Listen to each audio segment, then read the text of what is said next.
सबके ढिमुलिया मार के गोड़ लगतनी। सादर प्रणाम। जय भोजपुरी, जय भोजपुरिया। हम कवि हृदयानंद विशाल एगो हास्य कविता लेके आइल बनी। मिश्रा जी पर, यादव जी पर। केहू मिश्रा जी हुई तो गोड़ लगतनी। मात्र और मात्र हंसे खातिर बनौले बनी, आनंद लिहल जाई।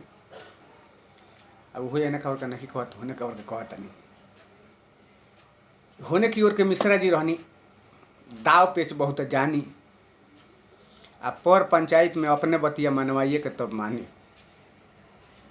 सोचबक लोग से यही के फायदा रहनी खूब उठावत। चावरा में एगो यादव जी रहलन, अपन 2 गो भैंस चरावत। मिश्रा जी कहनी यादव से, हमार 16 गो भैंस चरैह तू, आ जौने पहले बिया जाइयो के हमरा घरे पहुँचैह तू।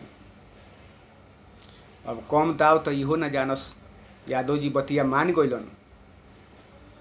आ 16 भैंसिया मिश्रा लिया के यादव के दुआरा बांध गइलन।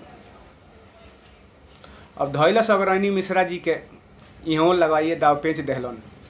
अब मिश्रा जी के जाते यादव जी 16 भैंसिया बेच देहलन। एक दिन मिश्रा जी सोचे लगनी, यादव के खबर आइल ना। साल भर बीत गइल, 16 भैंस में एकहू भैंस भी आइल ना। वही बेरा गइनी चावरा में, वहाँ यादव से हो गइल भेंट।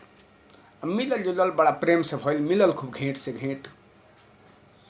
अब मिश्रा जी कहनी कि विषय पर आव। गोसिया के हाल चाल लेहलो ना, आ साल भर हो गइल, 16 भैंस के हर हिसाब कुछ देहलो ना। यादव जी कहलन कि का कहीं देवता, ऐसन विधाता के लेखनी। और औरे पिछवा 4 गो भगली सन, फेर ना ओकनी के देखनी।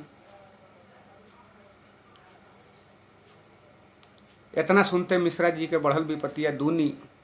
यादव जी कहलन कि 4 गो न भइल, 4 गो के औरी सुनी। 4 गो भैंसियन के डाँड़ हो गइल, दाना खुदी गोतला के पैसा।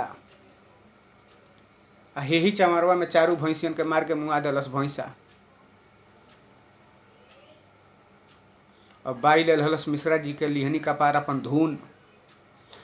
यादव जी कहलन कि 8 गो भइल, 4 गो के औरी लेती सुन।